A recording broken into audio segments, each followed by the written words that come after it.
Jennifer Harrison. I'm an associate professor here at Westminster College. Been here about 18 years. An accountant. My undergraduate and my graduate degree are both in accounting. Information systems was my emphasis with the master's degree. I have done many different professional things and all around accounting.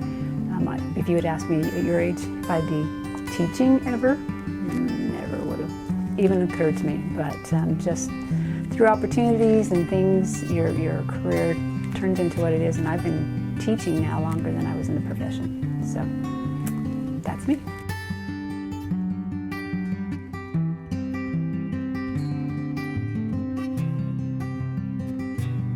Especially in accounting. Okay, I don't think it's much different than the emphasis that a lot of states have actually had, where they have tried to have people have financial literacy.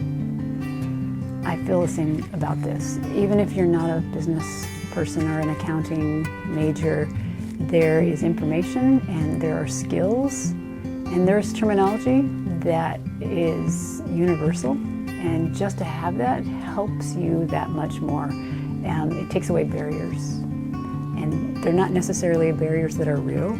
They're barriers sometimes that we put on ourselves because we don't understand.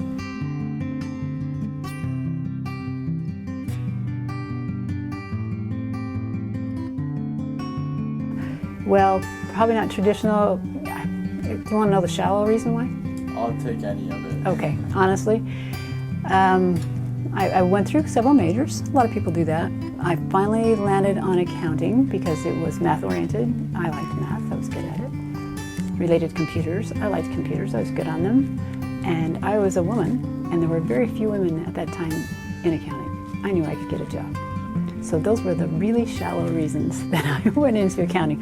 But as I told you, I've never regretted it. I had no idea what it really meant, what it was going to provide for me. So.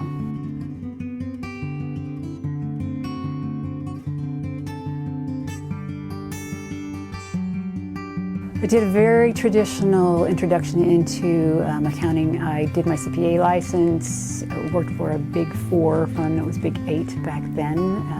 Coopers & Lybrand is what it was in LA. Worked there, got my CPA behind my name, and really tried to start deciding, is that what I want to do? I want to be in public accounting the rest of my life, and decided no. So I went into private industry, worked for a U.S. ski team here in Park City for a little while. And then I started helping them install a software system, an ERP system, Enterprise Resource Planning. We installed it ourselves, not knowing that the company we were buying from was going to help us. And they were impressed, and they asked me if I wanted to work for them. So I ended up being a consultant for the biggest chunk of my career, going around and consulting people on how to set up their accounting and software systems and helping them and educating. So that's where education finally came in, because when you're consulting, you're really just teaching. So.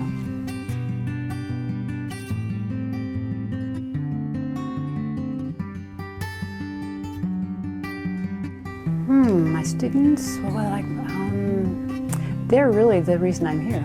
I mean, teaching is okay, it really is, but it's really getting to know the students and helping them make some decisions on their lives, helping them, and then seeing that. I ran into one of my students from probably about 6 years ago today, downtown.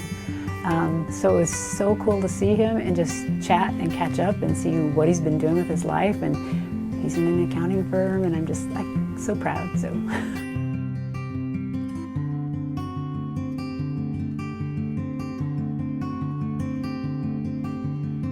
I have a lot of students who take accounting who don't want to be accountants. So I really aim at everybody in the beginning courses. Of course, I teach also classes that are exclusively accountants, and so my purpose there is a little different. They need to know this.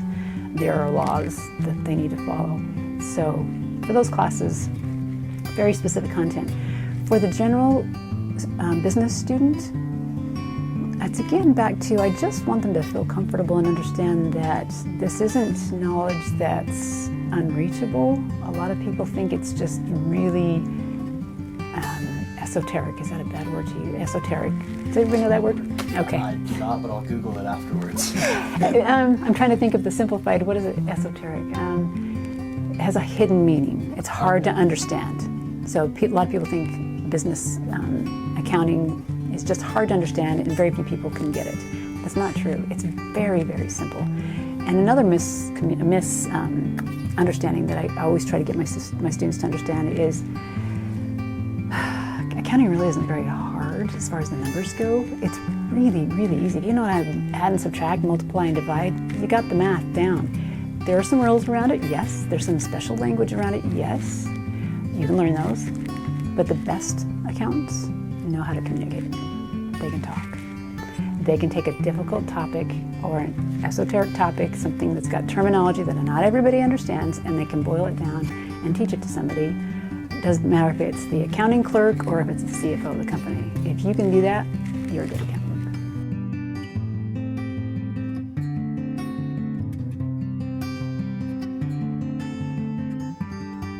You know, I do have an answer to that. I wanted a job, but the thing that I understand now that students don't understand is that you're not going to make a wrong decision. A lot of students feel like they have to make, Jennifer, do I do this or do I do that? Because if I do this, then I'm limiting myself and I can't go over here. Don't worry about it. Make the decision that's right for you right now, what feels good, what you want to learn about. You're going to get really good at that, and you're going to realize it's related to 10 other things. And then you're going to take another avenue. So don't worry about it. If you're supposed to be over here, the left, and you didn't go there, you'll get there eventually, but it doesn't matter how you get there. I thought you had to make the right decision every time too, just like students do now, and you don't realize how organic your career is going to be. That sounds really corny, I know, but it's really organic. It just happens. Do a good job, be a good person, learn constantly, and you're going to do well.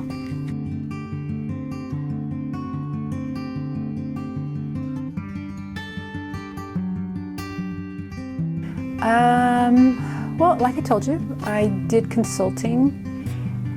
I changed careers, and I was actually a CFO for an applied technology college here in Salt Lake. And it wasn't really what I wanted to do, so just seriously had the idea, I wonder if I could teach. So I applied to like 3 different colleges. I got offers at all 3 to do adjuncting. I stayed at 2 of them for a short time, just figuring out what it was like, and I really liked Westminster. I liked the students, I liked the faculty, I just liked the feel here. It was, and they came to me and asked me if I wanted a full-time job, so sure.